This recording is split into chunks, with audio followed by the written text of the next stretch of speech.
हाँ जी, कल जो आपका आरबीएससी का 12th का अकाउंट्स का एग्जाम हुआ है, उसके सॉल्यूशंस को डिस्कस कर लेते हैं। सबसे पहले सेक्शन ए दिया हुआ है। सेक्शन ए में मल्टीपल चॉइस क्वेश्चन है, फर्स्ट से लेकर के 18 तक। चलिए देखते हैं। कहते हैं if Asha makes drawings of ₹4,000 at the end of each month and interest on drawing is charge at the rate 8% per annum, the period for interest on drawings will be. देखिए, आपको एवरेज मंथ्स का पता लगाना है कि average कितने महीने के लिए ड्राइंग्स लगेगी। देखिए, हर महीने कितने रुपए निकालती है आशा? 4,000 रुपए। तो 4,000 रुपए हर महीने निकाले जाते हैं। रेट ऑफ इंटरेस्ट है 8% पर एनम। कितने महीने का ब्याज लगेगा ये अपन को निकालना है। तो जब एक फिक्स्ड अमाउंट एक फिक्स्ड इंटरवल पर निकाला जाता है तो एवरेज मंथ्स निकाले जाते हैं। देखिए, फॉर्मूला कहता है months remaining after first drawing plus months remaining after last drawing upon 2। अब अगर वो हर महीने के अंत में पैसा निकाल रही हैं तो पहले महीने के बाद कितने महीने बचे? पहला महीने के एंड में पैसा निकाला तो उसके बाद साल में बच रहे हैं 11 महीने, और आखिरी महीने की आखिरी तारीख को पैसा निकाला तो अब बच रहे 0 मंथ्स। तो एवरेज मंथ्स आ जाएंगे 5.5। तो इसका ऑप्शन हो जाएगा बी। करेक्ट ऑप्शन है बी। दूसरा क्वेश्चन कहते हैं Which one of the following items is related to credit side of profit and loss appropriation account? तो P&L appropriation के क्रेडिट साइड में आने वाला आइटम कौन सा है? तो यहां पर है interest on partners drawing. Partners की ड्राइंग्स पर लगने वाला इंटरेस्ट P&L एप्रोप्रिएशन के क्रेडिट में आता है। तो यहां ऑप्शन सी इसका करेक्ट आंसर हो जाएगा। नेक्स्ट है जी क्वेश्चन नंबर 3। वो ये कहता है कि दो स्टेटमेंट आपको दिए हुए हैं, कंसिडर करना है कि सैक्रिफाइस रेशियो का फॉर्मूला है old profit sharing ratio minus new profit sharing ratio. बिल्कुल सही है। और दूसरा है कि जो सुपर प्रॉफिट है उसका फॉर्मूला है average profits minus normal profit. दोनों ही स्टेटमेंट ठीक है। तो इसमें करेक्ट ऑप्शन हो जाएगा D. Both statement 1 and statement 2 are correct. इसका ऑप्शन डी हो जाएगा यहां पर आंसर। फोर्थ क्वेश्चन ये कहता है कि if Nisha and Komal are sharing profits in the ratio of 4:3, they decided to distribute profits equally in future. PSR बदल रहा है, कोई नया पार्टनर नहीं आ रहा, ना कोई पुराना जा रहा है। 4:3 से 1:1 पे जा रहे हैं। तो ये जानना चाहते हैं कि निशा ने कितना सैक्रिफाइस किया। तो देखिए, निशा और कोमल का ओपीएसआर कितना है? 4:3। नया रेशियो रखना चाहते हैं 1:1। सैक्रिफाइस रेशियो का फॉर्मूला है ओपीएसआर माइनस एनपीएसआर। तो निशा का ओपीएसआर है 4/7 और एनपीएसआर है 1/2। तो आप सिंप्लीफाई करेंगे इसे तो आंसर आ जाएगा 1/14। तो इसका सैक्रिफाइस हो जाएगा 1/14 और ऑप्शन ए इसका करेक्ट आंसर हो जाएगा। नेक्स्ट है question number 5। In the case of death of a partner which of the following items will not be adjusted on the basis of time. ध्यान रखिएगा, will not be adjusted on the basis of time. Interest on capital जो है वो समय के आधार पर निकाला जाता है। इंटरेस्ट ऑन ड्राइंग्स भी समय के आधार पर निकाला जाता है। प्रॉफिट में हिस्सा टाइम बेसिस पर और टर्नओवर बेसिस दोनों बेसिस पर निकाला जाता है, पर सिर्फ गुडविल ही है जिसको टाइम के बेसिस पर कैलकुलेट नहीं किया जाता। तो इसका आंसर हो जाएगा फिफ्थ का ऑप्शन ए। नेक्स्ट कहता है sixth question. Seema, Madhu and Shweta are partners in the ratio of 2:1/3, ratio 3:1/3, ratio 4:1/3। देखो, इस फ्रैक्शन को पहले आपको सिंप्लीफाई करना पड़ेगा। आगे कहते हैं श्वेता रिटायर हो रही है फर्म से, तो गेनिंग रेशियो क्या होगा? तो देखो, सीमा, मधु और श्वेता का रेशियो है, उसको सिंप्लीफाई करेंगे तो 3 2 6, 6 + 1 7/3, ये सिंप्लीफाई हो गया। 3 3 9 + 1 10/3, ये हो गया। और 3 4 12 + 1 13/3, ये हो गया। अब ये रहा आपका रेशियो 7/3, 10/3 और 13/3। ये पार्टनर श्वेता रिटायर हो रही है और कुछ नहीं कहा है, तो आपको पता है कि जो पार्टनर जा रहा है उसके रेशियो को एलिमिनेट कर दो। बचा हुआ रेशियो ही इनका नया रेशियो होगा और बचा हुआ रेशियो ही इनका गेनिंग रेशियो होगा। तो 7:10 इनका गेनिंग रेशियो होगा। ऑप्शन बी इसका करेक्ट आंसर हो जाएगा। सेवेंथ क्वेश्चन कहता है at the time of dissolution of a firm where is the amount of provision for bad debts on debtors is transferred. तो प्रोविजन का क्रेडिट बैलेंस होता है और ये आपके रियलाइजेशन अकाउंट में ट्रांसफर हो जाता है। तो ऑप्शन ए इसका करेक्ट आंसर हो जाएगा। नेक्स्ट कहते हैं consider the following statements. The maximum paid up capital for 1 person company can be 2 crores। Sweat equity shares can be issued at discount and the average annual turnover of one person company can be below 2 crore. तो यहां पर option B ठीक है और option C भी ठीक है कि 3 साल का एवरेज टर्नओवर 2 करोड़ से ज्यादा नहीं होना चाहिए वन पर्सन कंपनी के लिए। तो ऑप्शन बी और सी करेक्ट आंसर ये है ऑप्शन सी। ऑप्शन सी इसका आंसर हो जाएगा। दोनों स्टेटमेंट बी और सी करेक्ट है। नेक्स्ट है क्वेश्चन नंबर 9। क्वेश्चन नंबर 9 ये कहता है कि रश्मि लिमिटेड ने फॉरफिट किए 1500 शेयर्स, 10 रुपए का एक शेयर था जो 10% प्रीमियम पर इशू हुआ, on which first call of rupees 2 per share was not received and final call rupees 1 per share was not made। ध्यान रखिएगा फाइनल कॉल अभी तक कंपनी ने मांगी नहीं है, तो कॉल्ड अप कैपिटल सिर्फ 9 रुपए पर शेयर है। कहते हैं how much amount will be credited in share for future account. तो जर्नल एंट्री बना लेते हैं इसकी। Share capital account debit 1500 share पर 9 रुपए के हिसाब से अब तक 13,500 रुपए कंपनी ने मांगे। फर्स्ट कॉल का पैसा नहीं मिला, तो जो नहीं मिला उसे आपने क्रेडिट कर दिया share first call account 1500 share पर 2 रुपए के हिसाब से, और फॉरफिटेड अकाउंट में चले जाएंगे 7 रुपए, क्योंकि देखो 9 रुपए मांगे थे, 2 रुपए नहीं मिले तो 7 रुपए कंपनी ने फॉरफिट कर लिए पर शेयर। तो 10,500 ऑप्शन डी 9 का आंसर हो जाएगा। नेक्स्ट कहते हैं 10th question, purchase of own equity shares by a company is called buyback of shares, repayment, redemption और कैपिटलाइजेशन। तो अपने ही शेयर्स को वापस खरीदने को बायबैक ऑफ शेयर्स कहा जाता है। 10th का ऑप्शन ए आंसर हो जाएगा। आगे आपको एक क्वेश्चन दिया हुआ है जिसके बेसिस पर कुछ ये 11 से लेकर के 14 तक के क्वेश्चन ये जानना चाह रहे हैं। कहते Vishakha limited had purchase a plant of rupees 2,97,000 from Snehlata Limited. It was agreed that purchase consideration is to be paid by issuing 8% debentures of rupees 1,000 each at a discount of 10%। तो 2,97,000 रुपए का plant खरीदा गया और इसकी consideration दी जा रही है in the form of debentures. तो ये कंसिडरेशन अदर देन कैश का टॉपिक है। अब ये जानना चाह रहे हैं कि कितने डिवेंचर्स आपको इशू करने पड़ेंगे। तो देखो number of debentures, amount of purchase consideration 2,97,000 रुपए अपन को देने हैं। एक डिवेंचर 1,000 रुपए का है जो कि 10% डिस्काउंट पर इशू हो रहा है, तो 1000 के डिवेंचर 900 रुपए में जाएगा, 100 रुपए का डिस्काउंट हो जाएगा। तो 2,97,000 divided by 900, number of debentures आ जाएंगे 330। इसका ऑप्शन ए करेक्ट आंसर हो जाएगा। 12th क्वेश्चन पे देखिए, कहते हैं how much amount will be debited in discount on issue of debentures account in the above question. अब देखो नंबर ऑफ डिवेंचर्स कितने हैं, 330। 330 डिवेंचर्स पे एक डिवेंचर पर आप डिस्काउंट दे रहे हो 100 रुपए का, तो 330 इंटू 100, 33,000 रुपए का डिस्काउंट आप देंगे जो डेबिट करेंगे discount on issue of debentures account में। तो ऑप्शन सी इसका करेक्ट आंसर हो जाएगा। इसके बाद देखिए 13th क्वेश्चन। 13th क्वेश्चन में कहते हैं which account will be credited on purchase of plant. तो जी प्लांट जब आप परचेज करेंगे तो जर्नल एंट्री बनेगी plant account debit to vendor, और वेंडर है यहाँ पर स्नेहलता लिमिटेड, तो स्नेहलता लिमिटेड का अकाउंट क्रेडिट हो जाएगा। इसमें ऑप्शन ए इसका करेक्ट आंसर हो जाएगा।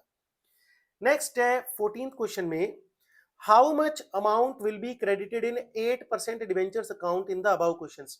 आपको ये बात पहले से पता है कि डिवेंचर अकाउंट हमेशा फेस वैल्यू से क्रेडिट होता है, चाहे डिवेंचर डिस्काउंट पर इशू हो, चाहे प्रीमियम पर, चाहे पार पे।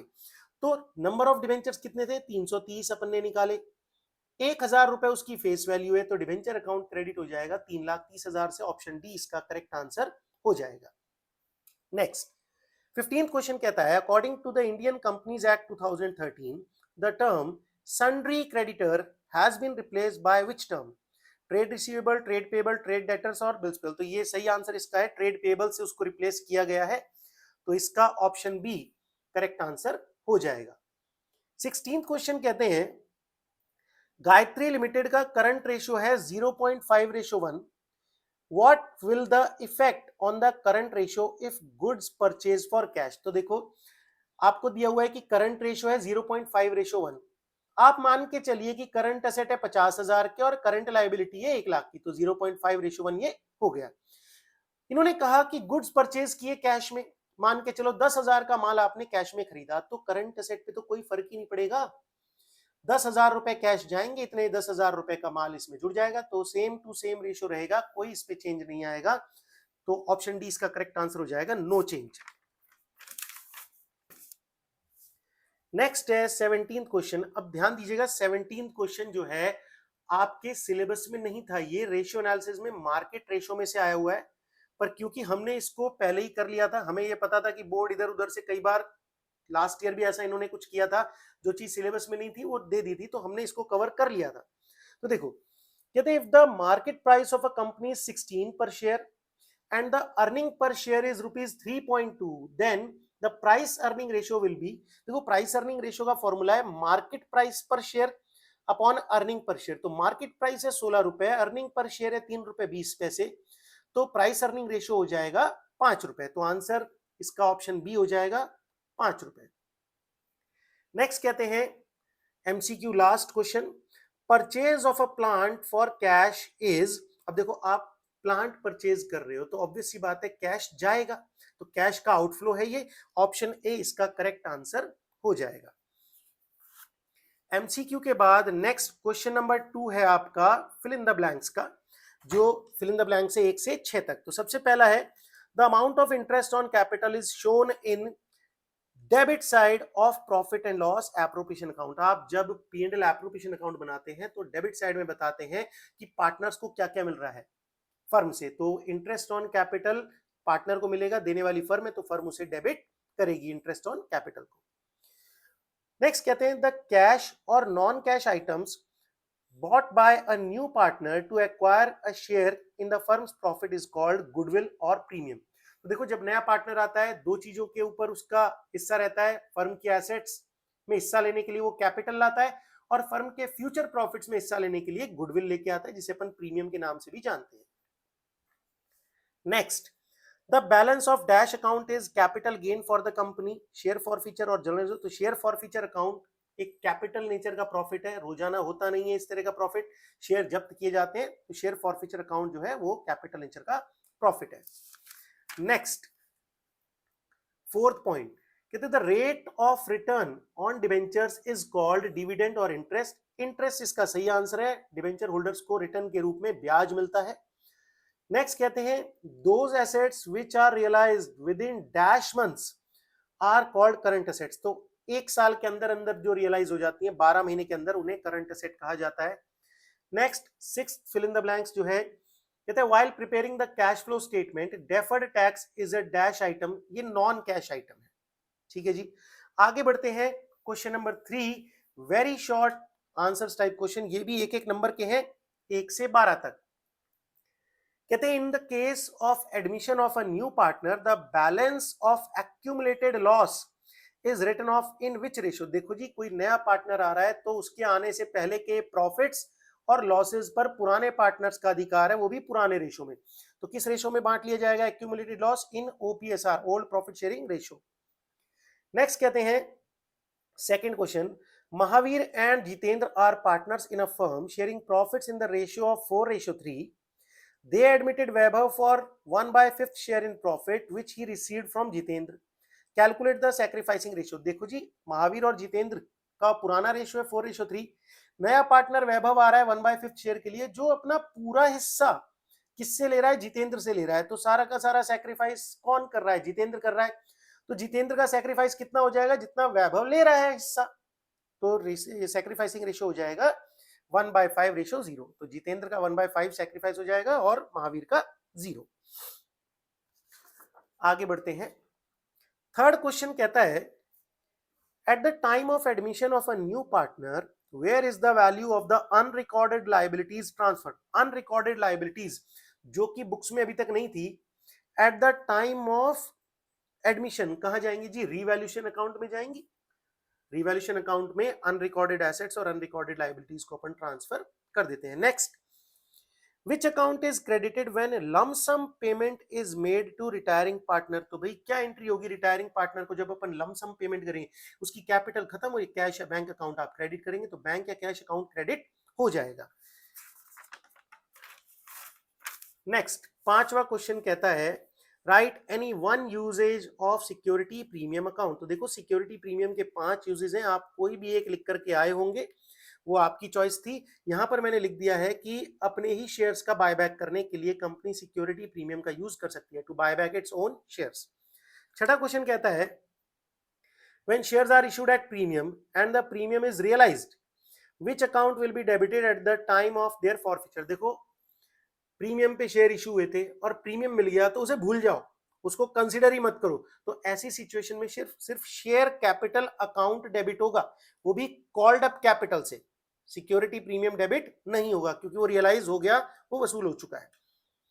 नेक्स्ट क्वेश्चन कहता है seventh, write the types of seventh question, जी सेवेंथ क्वेश्चन कहता है if applicants of 15,000 equity shares were allotted 13,500 shares on pro rata basis the types of subscription will be। देखो जब एप्लीकेशन आए हैं ज्यादा, शेयर्स दे रहे हो कम, तो ये ओवर सब्सक्रिप्शन है, तो ओवर सब्सक्रिप्शन की सिचुएशन हो गई। आगे कहते हैं right the types of preference shares any four, तो आपका जो मन में आया लिख के आएंगे, मैंने यहाँ लिख दिया है कम्युलेटिव एंड नॉन कम्युलेटिव। हालांकि कम्युलेटिव, पार्टिसिपेटिंग, कन्वर्टेबल, रिडीमेबल ये भी चार हो जाते, मैंने इनके साथ जो भी नाम आते हैं जो भी तरह के होते हैं लिख दिए हैं। Cumulative, non cumulative, participating, non participating, convertible, non convertible और रिडीमेबल और इरिडीमेबल प्रेफरेंस शेयर्स होते हैं। नेक्स्ट है आपका नाइन्थ क्वेश्चन। नाइन्थ क्वेश्चन ये कहता है कि भाई रामकृष्णा लिमिटेड ने परचेज किया फर्नीचर फ्रॉम राजेश लिमिटेड, कितने का? 1,98,000 का। सॉरी, रामकृष्णा लिमिटेड ने इशू किया 1807% वाले डिवेंचर्स, एक 100 रुपए का है फुल सेटलमेंट में। What is the rate of premium on debentures? तो देखो कंसीडरेशन अदर देन कैश है, आपने क्या एंट्री करी होगी in the books of Ramakrishna limited? Furniture account debit to Rajesh limited. Rajesh limited vendor है, इसने हमें फर्नीचर बेचा है, तो फर्नीचर टू राजेश लिमिटेड। अब अपन सेटलमेंट करेंगे और इसको payment in the form of debentures देंगे, तो ये हमारी लायबिलिटी है, इसे करो debit, Rajesh limited account debit. और हमने इसको 7% डिवेंचर्स दिए हैं, 100 रुपए का एक है, ठीक है। आगे देखिए कि 1800 डिवेंचर है, तो डिवेंचर अकाउंट हमेशा फेस वैल्यू से क्रेडिट होता है। 1800 डिवेंचर 100 रुपए का एक है, 1,80,000, तो डेबिट और क्रेडिट में डिफरेंस है 18,000 का, तो 18,000 रुपए क्या रहा होगा? प्रीमियम रहा होगा। बैलेंसिंग फिगर से अपन ने पता लगा लिया। अब रेट ऑफ प्रीमियम क्या? देखो 18,000 रुपए का प्रीमियम है, फेस वैल्यू से पता लगाओ, डिवेंचर की फेस वैल्यू 1,80 है, तो 10% का प्रीमियम हम इनको दे रहे हैं, 10% प्रीमियम पर हमने डिवेंचर इशू किए हैं। नेक्स्ट 10th क्वेश्चन कहता है what is the balance of the share forfeiture account shown till shares is reissued. देखो जब शेयर फॉरफिटेड किए जाते हैं तो फॉरफिटेड अकाउंट का जो बैलेंस है वो बैलेंस शीट में कहां दिखाया जाता है? जब तक उन शेयर्स को रीइश्यू ना किया जाए।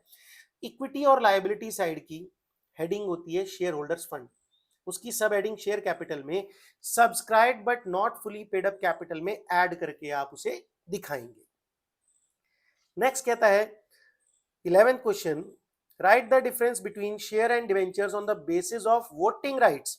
तो वोटिंग राइट्स के आधार पर शेयर और डिवेंचर में आपको अंतर बताना है। तो जी इक्विटी शेयर होल्डर्स के पास वोटिंग राइट होता है और डिवेंचर होल्डर्स के पास वोटिंग राइट नहीं होता, ये एक नंबर का डिफरेंस इन्होंने पूछा था। नेक्स्ट क्वेश्चन कहते हैं operating ratio plus dash is equal to 100। तो ऑपरेटिंग रेशियो के साथ अगर ऑपरेटिंग प्रॉफिट रेशियो जोड़ते हो तो 100 आता है, इन दोनों का टोटल क्या होता है? 100। नेक्स्ट आपका सेक्शन बी, सेक्शन बी जो 2 नंबर का एक क्वेश्चन है, यहां पर शुरू करते हैं। यहां पर क्वेश्चन नंबर 4 से, Archana and Nidhi are equal partners, ठीक है जी। Their fixed capital were 2 lakh and ₹1 lakh respectively. If the partnership deed provides the provision for interest on capital at the rate 12% per annum and net profit for the year is 36,000, then prepare profit and loss appropriation account। देखो जी firm का profit है 36,000, firm ने 36,000 कमाए और IOC देना है क्योंकि deed में लिखा हुआ है, डीड में लिखा हुआ है फिक्स कैपिटल पर 12% देना है। तो अर्चना का इंटरेस्ट ऑन कैपिटल बनेगा 24,000 और निधि का इंटरेस्ट ऑन कैपिटल बनेगा 12,000, एग्जैक्टली उतना ही जितना प्रॉफिट अपने पास अवेलेबल है। तो इंटरेस्ट ऑन कैपिटल इजीली दिया जा सकता है। नेक्स्ट 5वां क्वेश्चन कहता है सेक्शन बी का, Vishakha is a partner in a firm, she withdraw ₹4,000 at the beginning of each month and at the mid of each quarter the interest on drawings charged at the rate 12% per annum in both the cases calculate total amount of interest on drawing। तो देखो interest on drawings यहां पर भी average basis पर निकाला जाएगा क्योंकि एक फिक्स अमाउंट एक फिक्स इंटरवल पर निकाला जा रहा है।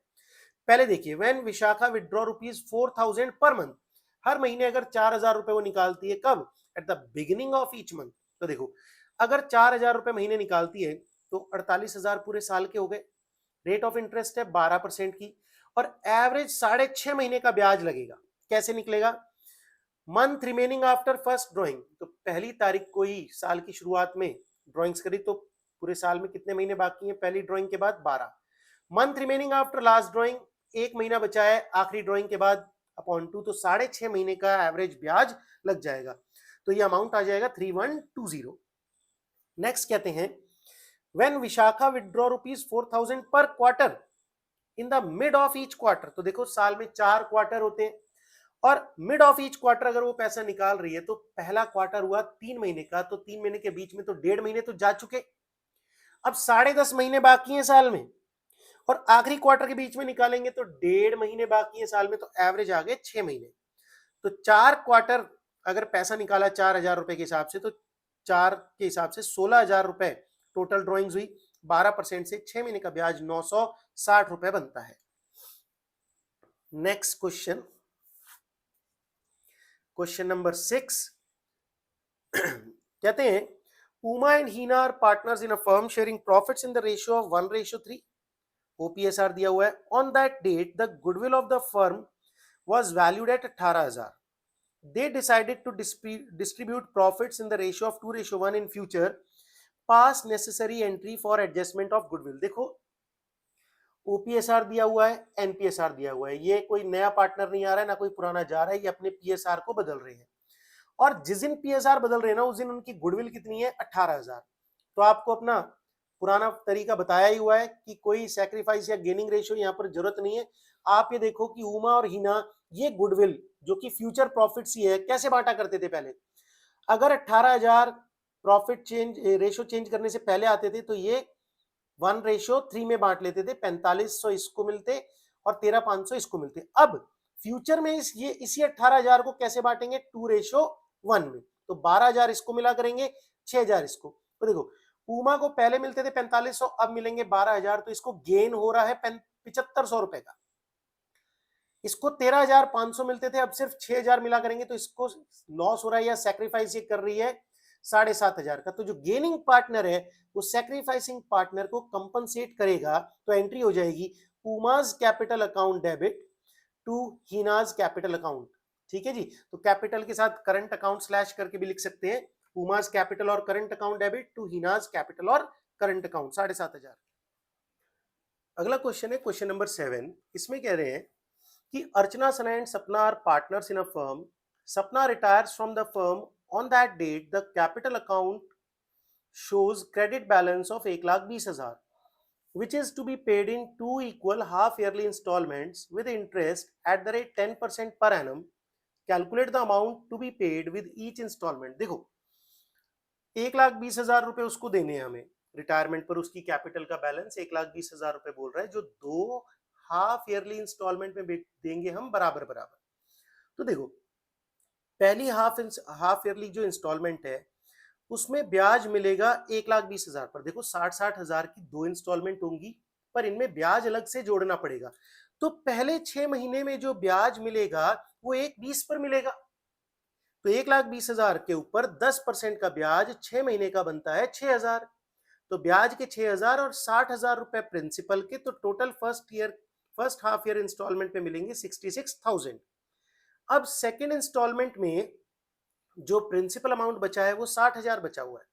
तो 60,000 रुपए पर 10% का इंटरेस्ट 6 महीने तक देंगे अपन, जो बनता है 3,000 रुपए और प्रिंसिपल अमाउंट 60,000। तो सेकेंड इंस्टॉलमेंट का जो अमाउंट होगा वो 63,000 हो जाएगा। नेक्स्ट क्वेश्चन देखते हैं। कहते हैं 8th क्वेश्चन में Sangeeta, Suman and Sumitra are partners in a firm sharing profits in the ratio of 4:1:5। Sumitra retires from the firm on that date balance sheet is showing general reserve जिसका क्रेडिट बैलेंस है 25,800 रुपए, pass necessary journal entries on the retirement of Sumitra. देखिए जी, retirement के समय जो भी profit या लॉसेज हैं पुराने एक्यूमुलेटेड, उन पर सभी पार्टनर्स का अधिकार है इंक्लूडिंग द रिटायरिंग पार्टनर। तो ये रिजर्व सभी में बढ़ जाएगा। रिजर्व का क्रेडिट बैलेंस है, इस खाते को बंद करेंगे डेबिट करके, और संगीता, सना और सपना को, तीनों को इनके प्रॉफिट शेयरिंग रेशो में ये चीजें दे दी जाएगी। तो हिस्सा आ जाएगा 4:1:5 में 10,320, 2,580 और 12,900 रुपए। Next question number 9। Question number 9 कहता है write any two cases of dissolution by court of a firm. तो इसमें बहुत सारी सिचुएशन थी, आपने जो लिखी होंगी उसको देख करके सही मानी जाएंगी। कहते हैं मैंने अपनी तरफ से 2 सिचुएशंस लिखी हैं जो डिसोल्यूशन पर होती हैं। कहते हैं where a partner has become of unsound mind. ठीक है, कोर्ट कब डिसोल्यूशन कर सकती है? जब एक पार्टनर अनसाउंड माइंड का हो जाए। अनसाउंड माइंड मतलब पागल हो जाए दिमाग से। और नेक्स्ट कहते हैं B point, when the business of the firm cannot be carried on except a loss, कि भाई अब फर्म का बिजनेस आगे लॉस के बिना नहीं चलाया जा सकता, तो कोर्ट के थ्रू इसको बंद कराया जा सकता है। Next, what is call in advance, write the rate of interest on it if table F applies. तो पहले कॉल इन एडवांस का मीनिंग लिख देंगे। Sometimes share holder pay a part or the whole of the amount of the call not yet made. Call का वो हिस्सा जो अभी तक मांगा नहीं गया है शेयर कैपिटल का, वो शेयर होल्डर ने बिना मांगे दे दिया है, तो उस अमाउंट को हम बोलते हैं कॉल इन एडवांस। और टेबल एफ अप्लाई होती है तो इस पर मैक्सिमम इंटरेस्ट 12% पर एनम दिया जा सकता है। नेक्स्ट कहते हैं question number 11, Komal limited has issued 9% 4,000 debentures of ₹100 each or a loan of ₹3 lakh from the Bank of Baroda as a collateral security. How will you show in balance sheet if it is recorded in the books? देखो, इसको collateral security को 2 तरीके से record किया जाता था, एक journal entry के साथ, एक बिना जर्नल एंट्री के। तो यहाँ रिकॉर्ड करने के लिए बोला है तो अपन जर्नल एंट्री वाला ऑप्शन ऑप्ट करेंगे। सबसे पहले कोमल लिमिटेड की बुक्स में लोन लेने की एंट्री, लोन लिया तो एंट्री बनी bank account debit to bank loan account. कितने का लोन लिया? 3 लाख रुपए का। अब इसके बदले में कोलेट्रल सिक्योरिटी के तौर पे डिवेंचर इशू किए हैं, तो एंट्री बन जाएगी debenture suspense account debit to 9% debentures. 4,000 debenture हम कोलेट्रल सिक्योरिटी के तौर पे दे रहे हैं, 100 रुपए का एक है, तो 4 लाख रुपए इसकी वैल्यू हो गई। अब इसको बैलेंस शीट में किस तरीके से शो करेंगे ये देखिए। कहते हैं balance sheet of Komal limited extracts.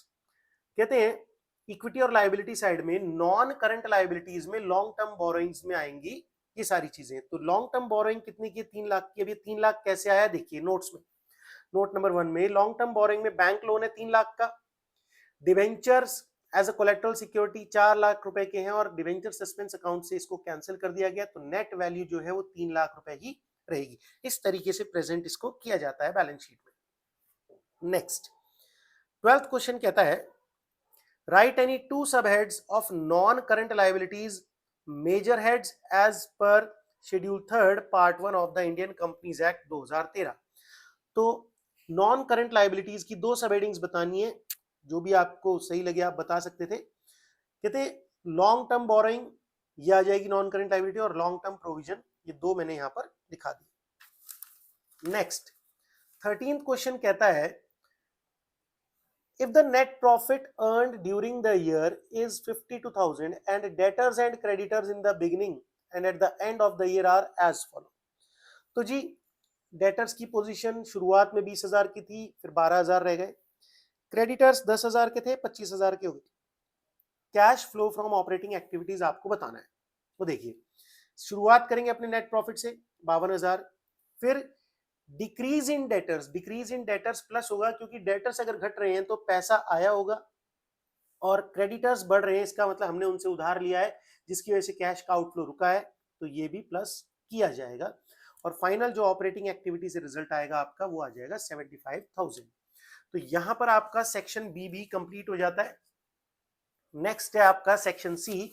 यहां पर हर क्वेश्चन 3 नंबर का होगा, और यहां पर ऑप्शन में आपको एक और ऑल्टरनेट भी मिलेगा करने के लिए। हमने दोनों ऑल्टरनेट सॉल्व किए हैं, तो देखिए 14 क्वेश्चन कहता है Anu, Ranu and Sonia are partners in a firm sharing profits in the ratio of 1:3. Sonia retired and her capital account after making all adjustments shows a balance of 4,40,000. Anu and Ranu agree to pay her rupees 5 lakh in full settlement. Showing calculations clearly, pass necessary entry for adjustment of goodwill on Sonia's retirement if they decide to distribute profit in 2:3 in future. तो देखो पुराने partners तीनों कौन कौन है, अनु, रानू और सोनिया। इनका profit sharing ratio पुराना क्या है, 1:2:3। देखो सोनिया के रिटायरमेंट पर उसकी एडजस्टेड कैपिटल बनती है 4,40,000, पर सोनिया को फुल सेटलमेंट में पे किए जा रहे हैं 5 लाख रुपए। तो 4,40,000 के 5 लाख पे किए जा रहे हैं, तो ये 60,000 का जो डिफरेंस है ये हम उसको गुडविल के नाम का दे रहे हैं। ठीक है जी, तो ये 60,000 रुपए इसको कंटिन्यूइंग पार्टनर जो कि अनु और रानू है अपने गेनिंग रेशियो में देंगे।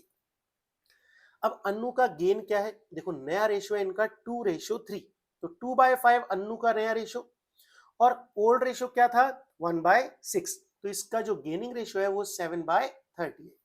रानू की बात करें तो इसका नया रेशियो है 3/5, पुराना रेशियो था इसका 2/6, तो इसका गेन हो रहा है 8/30, तो 7:8 इनका गेनिंग रेशियो है। तो अनु 60,000 रुपए में को गेनिंग रेशियो के हिसाब से 28,000 देगी, और रानू जो है 60,000 में अपने गेनिंग रेशियो के हिसाब से 32,000 रुपीज कॉन्ट्रीब्यूट करेगी। अब इसको रेशियो वगैरह को कैलकुलेट करने के अलावा अपन लोग क्लास में करते थे वही अपना पुराना फॉर्मूला कि गुडविल पहले कैसे बटा करती थी और अब कैसे बटेगी। तो देखो आप चाहे तो ये ऑप्शन भी ऑप्ट कर सकते हैं या दूसरा भी देख सकते हैं कि गुडविल अपन देने वाले जाने वाले पार्टनर को दे रहे हैं 60,000, जिसका हिस्सा कितना है 3/6। अगर इसको 3/6 के लिए 60,000 मिल रहे हैं तो फर्म की टोटल गुडविल रेसिप्रोकल करके अपन ने निकाल ली 1,20,000। ये 1,20,000 पहले बटा करते थे 1:2:3 में, तो 20, 40 और 60,000 हिस्से में आते थे। अब गुडविल रिटायरिंग पार्टनर के जाने के बाद यही 1,20,000 बटा करेंगे 2:3 में, तो 48,000 और 72,000 बटा करेंगे। तो इन दोनों को गेन होगा सोनिया के जाने पर 28,000 का और 32,000 का। तो gaining partners capital account debit to retiring partners capital account, तो एंट्री हो जाएगी Anuj capital account debit, Ranu's capital account debit to Sonia's capital account 60,000। Next है जी क्वेश्चन नंबर 14 का दूसरा पार्ट। दूसरे पार्ट में इन्होंने कहा कि कंडीशन को रिलेटेड अकाउंट या स्टेटमेंट से मैच करना है। सबसे पहली कंडीशन है increase in provision for discount on debtors. Provision for discount on debtors अगर इंक्रीज हुआ तो ये जाएगा debit side of the revaluation account में, क्योंकि ये एक तरीके का नुकसान ही है, तो रिवैल्यूएशन अकाउंट इसमें डेबिट हो जाएगा। तो इसका ऑप्शन है सही मैच बी। दूसरा कहते हैं transfer of revaluation profit. Revaluation के प्रॉफिट्स कहां जाएंगे, credit side of the partners capital account. Partners के कैपिटल अकाउंट जब आप बनाएंगे तो उनके क्रेडिट साइड में लिखेंगे रिवैल्यूएशन के प्रॉफिट्स, तो सही ऑप्शन इसका मैच हो जाएगा डी। थर्ड कहता है transfer of revaluation losses. Revaluation के लॉसेस कहां जाएंगे, वो डेबिट साइड में चले जाएंगे पार्टनर्स की कैपिटल अकाउंट में। और चौथा कहता है कंडीशन में increase in the value of assets. अगर असेट्स की वैल्यू बढ़ रही है तो वो रिवैल्यूएशन अकाउंट्स में क्रेडिट हो जाएंगी, क्योंकि ये अपने लिए फायदा है। नेक्स्ट है क्वेश्चन नंबर 15। क्वेश्चन नंबर 15 ये कहता है at the time of dissolution of a firm on the basis of the following information prepare partners capital account. ठीक है जी, ध्यान रखिएगा डिसोल्यूशन हो रहा है, फर्म का पार्टनर्स का कैपिटल अकाउंट बना रहा है, ये कोई इंडिविजुअल पार्टनर है, कोई एकमात्र पार्टनर जिसका कैपिटल अकाउंट ये बनवा रहे हैं। कहते हैं जी डेबिट बैलेंस है 5,000 का, तो डेबिट बैलेंस है तो उसके कैपिटल में डेबिट साइड से चालू होगा, नेगेटिव बैलेंस है। रियलाइजेशन पर उसके हिस्से का प्रॉफिट है 25,000, तो रियलाइजेशन पे एंट्री हो जाएगी रियलाइजेशन टू पार्टनर्स कैपिटल, तो बाय रियलाइजेशन उसके हिस्से का प्रॉफिट 25,000। वो फर्म की असेट लेकर के जा रहा है 6,500 में, तो उसकी कैपिटल डिक्रीज हो जाएगी partners capital to realisation asset taken over 6,500, तो 25,000 में से ये दोनों माइनस करने के बाद हम उसे 13,500 रुपए दे देंगे, तो ये बन गया इसका कैपिटल अकाउंट। इसी का जो दूसरा पार्ट है वो क्या कहता है कि भाई जर्नल एंट्रीज दीजिए फर्म के डिसोल्यूशन पर इन 3 कंडीशंस पर। कहते हैं liabilities paid off ₹8,000 by a partner Sana. Sana नाम की कोई पार्टनर है जो रियलाइजेशन पर लायबिलिटीज को चुका रही है, तो ये पैसा वो फर्म से लेगी। तो ऐसे में लाइबिलिटीज पेड ₹8,000 बाय पार्टनर्स है ना, तो यहां मैंने ये एंट्री गलत कर दी है। एंट्री बनेगी realisation account debit to Sana's capital, ये क्रेडिट होगा और ये डेबिट होगा, तो इसको करेक्ट कर लीजिएगा। नेक्स्ट कहते हैं Preeti a partner received 80% in full payment of debtors of ₹25,000। Preeti को 80,000 रुपए डेटर से रिसीव हो गए, तो 25,000 का 8% 80%, तो ये प्रीति की कैपिटल यहां पर डेबिट हो जाएगी और रियलाइजेशन अकाउंट जो है वो क्रेडिट हो जाएगा। जब कोई पार्टनर असेट ले लेता है तो उसकी कैपिटल डेबिट होती है और अगर लाइबिलिटी लेता है तो उसकी कैपिटल क्रेडिट होती है। नेक्स्ट कहते हैं क्रेडिटर है 20,000 के, सेटल किए गए हैं असेट से which is not recorded in the books. तो जब कोई असेट अनरिकॉर्डेड है, वो किसी रिकॉर्डेड लाइबिलिटी को सेटल कर रही है, तो इसके लिए कोई एंट्री नहीं होती। ठीक है जी, तो इसके लिए कोई एंट्री नहीं होगी। नेक्स्ट क्वेश्चन है आपका क्वेश्चन नंबर 16। क्वेश्चन नंबर 16 ये कहता है कि आपको जो इंफॉर्मेशन दी हुई है उसके बेसिस पर फाइनेंसिंग एक्टिविटी से कैश फ्लो का पता लगाना है। अब फाइनेंसिंग एक्टिविटी से कैश फ्लो का पता लगाएंगे अपन। देखिए 2024 में इक्विटी कैपिटल थी 5 लाख की, जो कि बढ़कर के हो गई है 6 लाख की, तो 1 लाख रुपए की कैपिटल बढ़ गई, तो शेयर इशू किए गए होंगे। कोई और इन्फॉर्मेशन नहीं है तो शेयर इशू किए गए। तो देखो equity share capital issued 6 lakh रुपए की अब है, 5 लाख की पहले थी, तो 1 लाख रुपए का इनफ्लो हुआ है। 10% प्रेफरेंस शेयर, पहले 2 लाख के थे अब 2.5 लाख के हैं, तो ये भी शेयर इशू हुए, तो 10% प्रेफरेंस शेयर कैपिटल इशू हुई, अब 2.5 लाख के हैं, पहले 2 लाख के थे, तो 50,000 का इनफ्लो हुआ है। 8% डिवेंचर पहले 1.5 लाख के थे, अब 80,000 के रह गए, तो इनका रिडम्पशन हुआ है, तो 1.5 लाख में से अब 80,000 के रह गए, तो हमने 70,000 का रीपेमेंट कर दिया है, तो ये आउटफ्लो हो गया। आगे कहते हैं एडिशनल इंफॉर्मेशन में कि डिविडेंड प्रेफरेंस शेयर्स पर और इंटरेस्ट ऑन डिवेंचर्स जो पे किया गया है वो ओपनिंग बैलेंस पर पे किया गया है। तो देखो ओपनिंग बैलेंस 2 लाख का 10% प्रेफरेंस डिविडेंड बनता है 20,000, तो ये आउटफ्लो हो गया। और डिवेंचर्स की ओपनिंग वैल्यू 1.5 लाख की थी, इसका 8% बनता है 12,000 रुपए, तो ये इंटरेस्ट का आउटफ्लो हो गया। तो आपकी फाइनेंसिंग एक्टिविटीज से नेट कैश फ्लो है 48,000 का, इनफ्लो माइनस आउटफ्लो। आगे कहते हैं इसी का जो दूसरा पार्ट है, कहते हैं classify the following items into operating, investing, financing and non cash item. तो जिसको 4 आइटम दिए हुए हैं। पहला कहते हैं interest paid on debentures, debentures के ऊपर अगर आप इंटरेस्ट पे करोगे तो ये एक फाइनेंसिंग एक्टिविटी है। गुड्स परचेज करोगे सप्लायर से, ये ऑपरेटिंग एक्टिविटी है। गुडविल को राइट ऑफ कर दिया लाइक डेप्रिसिएशन, तो ये है एक नॉन कैश आइटम। और परचेज किया है प्लांट, तो ये है एक इन्वेस्टिंग एक्टिविटी। तो चारों को अलग अलग कैटेगरीज में बांट दिया उनके नेचर के अकॉर्डिंग। नेक्स्ट है क्वेश्चन नंबर 17। करंट असेट्स है रंगोली लिमिटेड के 8 लाख रुपए के दिए हुए हैं। करंट रेशो है 1.6:1, ये भी दिया हुआ है। क्विक रेशो है 1.25:1। आपको पता लगाना है कि करंट लायबिलिटी कितनी है और इन्वेंट्रीज कितनी है।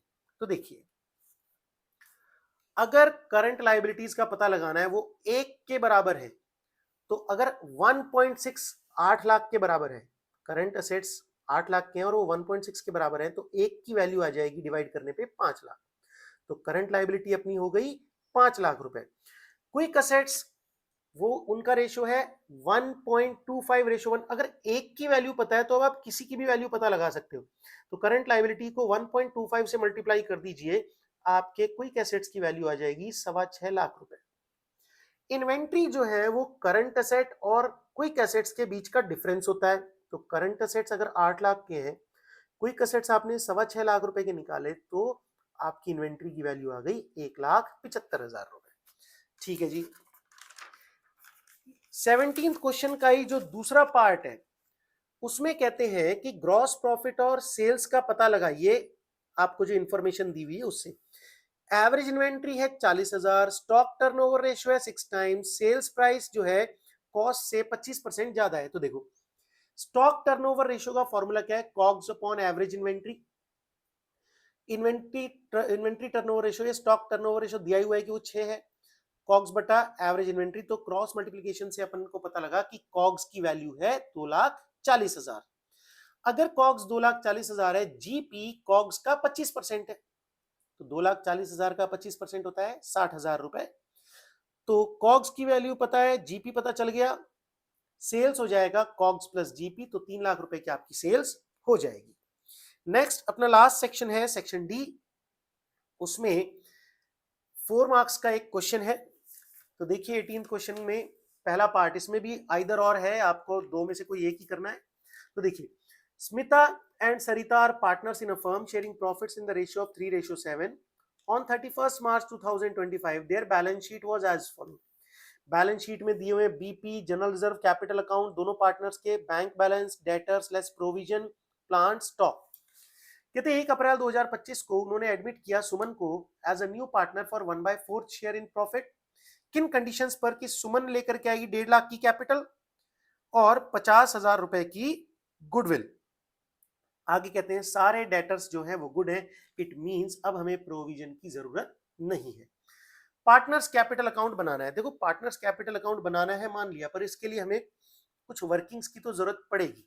तो वर्किंग्स में देखिए आप यहां पर मैंने रीवैल्यूएशन अकाउंट बनाया, डेटर्स सारे गुड हैं तो हमें प्रोविजन की जरूरत नहीं है, तो प्रोविजन क्रेडिट कर दिया जाएगा रीवैल्यूएशन अकाउंट में, क्योंकि अब ये फायदा है और ये फायदा स्मिता और सरिता को प्रॉफिट शेयरिंग रेशो में, ओल्ड प्रॉफिट शेयरिंग रेशो में दे दिया जाएगा, विच इज 3:7। तो 1500 इसके हिस्से में आए, 3500 इसके हिस्से में आए। सैक्रिफाइस रेशो, तो देखो आपको पता है कि जब नया पार्टनर आ रहा है और नए पार्टनर का हिस्सा दिया हुआ है और पुराने पार्टनर्स के बारे में कोई इंफॉर्मेशन नहीं है, तो वो अपने पुराने रेशो में ही सैक्रिफाइस करेंगे, चाहे आप कैलकुलेट कर लो या मत करो, रेशो 3:7 ही आएगा सैक्रिफाइस। आगे कहते हैं कि जर्नल एंट्री एडमिशन पर क्या होगी। देखो नया पार्टनर आया, नई पार्टनर, तो बैंक अकाउंट डेबिट 2 लाख रुपए, जिसमें सुमन की कैपिटल है 1.5 लाख और गुडविल का प्रीमियम कितना है 50,000, तो ये एंट्री बन गई। और ये जो गुडविल है ये दे दी जाएगी पुराने पार्टनर्स जो कि सैक्रिफाइसिंग पार्टनर्स हैं, तो एंट्री बनेगी premium for goodwill to Smita's capital to Sarita's capital in their sacrifice ratio which is 3:7, ये एंट्री होगी। अब आइए इसके कैपिटल अकाउंट पे, देखिए जी वर्किंग नोट समझा दिया। कैपिटल अकाउंट देखिए, ओपनिंग बैलेंसेस दोनों पार्टनर के, स्मिता और सरिता के 1.25 लाख रुपए और 1 लाख रुपए। जनरल रिजर्व पुराने पार्टनर्स का हक बनता है उसके ऊपर पुराने रेशो में, तो ये बिना कहे आपको बांटना है। बाय जनरल रिजर्व पुराने रेशो में 3:7, तो 22,500 और 52,500 बट गए। ये नई पार्टनर जो सुमन आई है वो कैपिटल लेकर के आई है 1.5 लाख रुपए, और जो गुडविल वो लेकर के आई थी 50,000, वो सैक्रिफाइसिंग पार्टनर्स को बांट दिया गया 3:7 में, तो 15,000 और 35,000। रीवैल्यूएशन पे जो वो 5,000 का प्रॉफिट हुआ है वो 1,500 और 3,500 रुपए बांट दिया गया। और अब जो नया बैलेंस है वो स्मिता का आएगा 1,64,000, सरिता का 1,91,000 और सुमन का 1,50,000। तो यहां पर ये क्वेश्चन कंप्लीट हुआ। इसका वर्किंग नोट यहां मैं आपको बता ही चुका हूं। इसका दूसरा पार्ट देखिए, कहते हैं जर्नल एंट्रीज आपको बतानी है at the time of admission of a new partner, अलग अलग कंडीशंस पे। कहते हैं गुडविल अगर brought in cash by the new partner, नया पार्टनर गुडविल का पैसा कैश में लाया, तो आप एंट्री क्या करते हैं, कैश या bank account debit to goodwill या प्रीमियम फॉर गुडविल अकाउंट, ये पहली एंट्री हो जाएगी।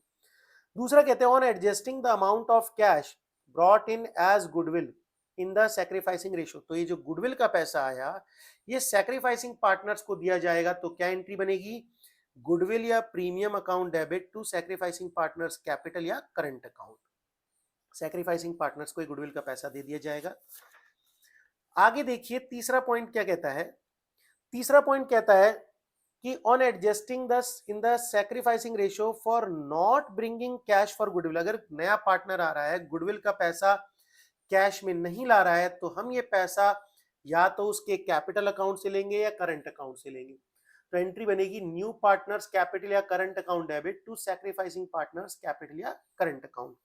चौथा point, on goodwill amount to be withdrawn in cash by old partners in sacrificing ratio, जब सैक्रिफाइसिंग पार्टनर्स अपने गुडविल का पैसा मिलने के बाद विड्रॉ कर ले, तो एंट्री बनेगी sacrificing partners capital account debit या current account debit to cash या बैंक अकाउंट, उन्होंने अपना पैसा निकाल लिया।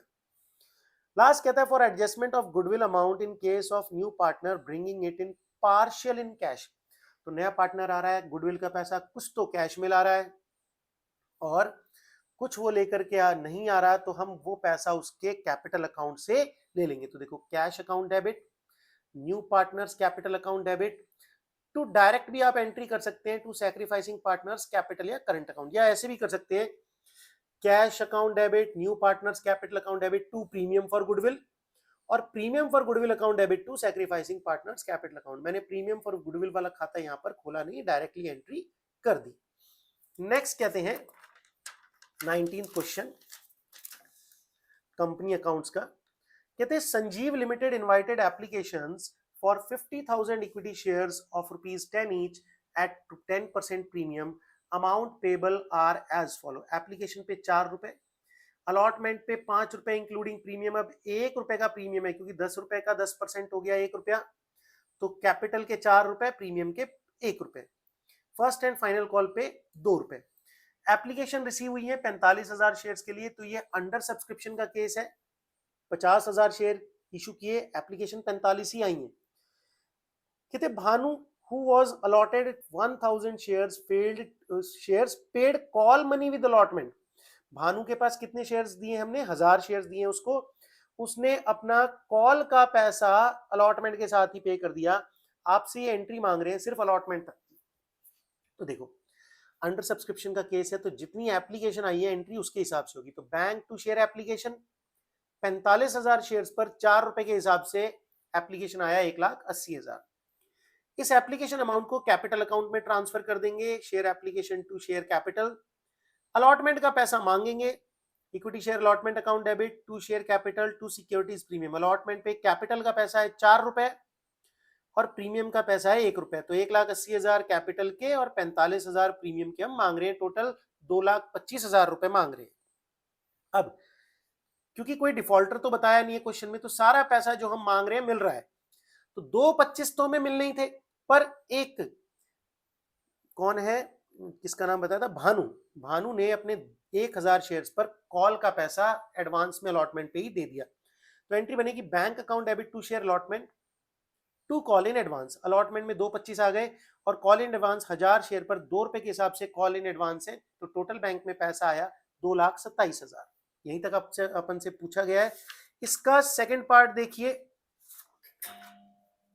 सेकंड पार्ट कहते हैं काना लिमिटेड ने फॉरफिट किए 400 इक्विटी शेयर, ₹100 का एक था, जिस पर ₹90 पर शेयर कंपनी मांग चुकी थी। ₹10 अभी तक नहीं मांगे थे और उस पर कॉल इन एरियर हुआ है ₹20 पर शेयर।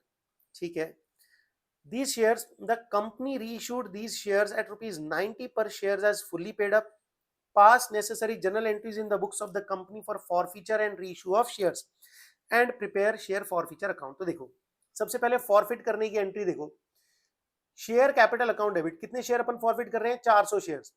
एक शेयर पर कितना रुपए मांग चुके हैं, ₹90, तो 4,936,000 अपन मांग चुके हैं। कितने रुपए नहीं दिए, ₹20 नहीं दिए उसने। Arrear call in arrear account credit हो जाएगा 400 शेयर्स पर ₹20 के हिसाब से। ₹8,000 अपन को नहीं मिले, तो मिले कितने, हमें मिले ₹70। तो 400 शेयर्स पर ₹70 के हिसाब से ₹28,000 फॉरफिटेड अकाउंट में चले जाएंगे। री इशू करेंगे इन्हीं शेयर्स को ₹90 पर फुली पेड अप करके। तो देखो पैसा आएगा बैंक में 400 शेयर्स पर ₹90 के हिसाब से 36,000। हमने ₹100 का शेयर फुली पेड अप इसको बना करके 90 में दे दिया, तो हम इसे ₹10 का डिस्काउंट दे रहे हैं। तो शेयर फॉरफिटेड अकाउंट से दिया जाएगा वो डिस्काउंट, 400 शेयर्स पर ₹10 के हिसाब से ₹4,000 बनते हैं और कैपिटल क्रेडिट हो जाएगी 400 शेयर्स पर ₹10 के हिसाब से ₹40,000। अब देखिए शेयर फॉरफिटेड अकाउंट फॉरफीचर पर क्रेडिट हुआ 28,000 से और सारे शेयर्स रीइश्यू हो गए हैं, कुछ बचा नहीं है अपने पास, तो 4,000 का डिस्काउंट अपन ने दिया, तो इस खाते में अभी भी 24,000 का फायदा है जो आपको ट्रांसफर करना है कैपिटल रिजर्व में। तो share forfeited account debit to capital reserve 24,000 का फायदा अपन को हो गया। ये कह रहे हैं कि फॉरफिटेड अकाउंट बना के बताओ, ठीक है जी। जहां जहां एंट्री हुई देखो, share capital to share forfeiture, तो फॉरफिटेड अकाउंट में बाय शेयर कैपिटल 28,000। दूसरी बार share forfeited to share capital, share forfeited to share capital ₹4,000 से एंट्री हुई। और last share forfeited to capital, share forfeited to capital reserve में चले गए 24,000। तो ₹28,000 जो आपने फॉरफिट किए थे उसका हिसाब ये रहा, 4,000 डिस्काउंट दे दिया, ₹24,000 रिजर्व में ट्रांसफर कर दिए। लास्ट एंड फाइनल क्वेश्चन जो है वो देखते हैं अपन। देखिए कह रहे हैं pass the necessary journal entries in the books of Daksh limited, the face value of debenture is ₹100। 100 का एक डिबेंचर है जिसकी फेस वैल्यू है। अगर वो डिबेंचर इशू किया 95 रुपीज पर और रीपेबल होगा 105 पर, तो डिस्काउंट पर इशू हो रहा है और रिडम्पशन प्रीमियम पर हो रहा है। तो देखो पैसा आने पर एंट्री क्या होगी, bank account debit to debenture application and allotment, lump sum entry करेंगे। 95 रुपीज अपने पास आ रहे हैं। फिर कहते हैं debenture application allotment account debit, 95 से खाता खुला था तो बंद भी 95 से होगा। डिस्काउंट दिया 5 रुपए का, क्योंकि 100 रुपए फेस वैल्यू है, 95 पे अपन इशू कर रहे हैं तो 5 का डिस्काउंट डेबिट हो गया। रिडम्पशन होगा 105 रुपए पर, तो फेस वैल्यू से ऊपर जितना दे रहे हैं वो जाएगा loss on issue of debentures account में, और डिबेंचर अकाउंट क्रेडिट होगा फेस वैल्यू से, और premium on redemption debenture account credit होगा 5 रुपए से। आप लोगों को मैं क्लास में बताता था नॉर्मल एंट्री करने के बाद अगर रिडम्पशन प्रीमियम पर है तो loss on issue of debentures to premium on redemption of debentures, ये जो प्रीमियम रिडम्पशन पर देना है उससे एंट्री ये हो जाएगी। नेक्स्ट कहता है डिबेंचर इशू किया है 90 रुपए में और रीपेबल होगा 100 रुपए पर, तो डिस्काउंट पर इशू हुआ है और रिडम्पशन पार पर होगा, तो पैसा आने की entry bank account debit to debenture application allotment 90 रुपए, और इस खाते को बंद करेंगे। Debenture application allotment account debit 90 रुपए, डिस्काउंट अपन दे रहे हैं डिबेंचर्स पर 10 रुपए का, और डिबेंचर क्रेडिट हो जाएगा फेस वैल्यू से। तो ये दो एंट्रियां हो जाएंगी इसके लिए। लास्ट जो इसका ऑप्शन है ट्रू और फॉल्स, तो इन्होंने ट्रू और फॉल्स ही पूछा है, रीजन नहीं पूछा है, तो हम सिर्फ ट्रू और फॉल्स ही बताएंगे। पहला कहता है when debentures are issued at par and redeemable at premium, the loss on such is debited to loss on issue of debentures account। देखो डिबेंचर इशू के पार पे रिडम्पशन होगा प्रीमियम पर, तो प्रीमियम जो दिया जाएगा वो अपने लिए लॉस है, तो ये डेबिट किया जाएगा loss on issue debentures account में। बिल्कुल सही बात है, ट्रू होगा इसका आंसर। दूसरा, loss on issue of debentures account can be written off by securities premium, बिल्कुल सही बात है। Loss on issue of debentures एक कैपिटल नेचर का लॉस है, तो जिसे कैपिटल नेचर के प्रॉफिट से अपन राइट ऑफ कर सकते हैं, तो बिल्कुल सही है। नेक्स्ट कहते हैं third point, debentures cannot be issued at premium, गलत बात। डिबेंचर्स पार प्रीमियम डिस्काउंट तीनों पर इशू हो सकते हैं, तो ये फॉल्स हो जाएगा। नेक्स्ट फोर्थ है loss on issue of debentures is a revenue loss, नहीं जी ये कैपिटल लॉस होता है, इसीलिए ये फॉल्स होगा। The payment of interest on debentures is a charge on the profits of a company, बिल्कुल सही बात है, डिवेंचर के ऊपर इंटरेस्ट चार्ज होता है, देना ही पड़ेगा चाहे प्रॉफिट हो या ना हो, ये बिल्कुल सही है, ट्रू। और लास्ट कहता है debentures can be issued at discount, बिल्कुल डिवेंचर डिस्काउंट पे भी इशू किए जा सकते हैं, सही है जी।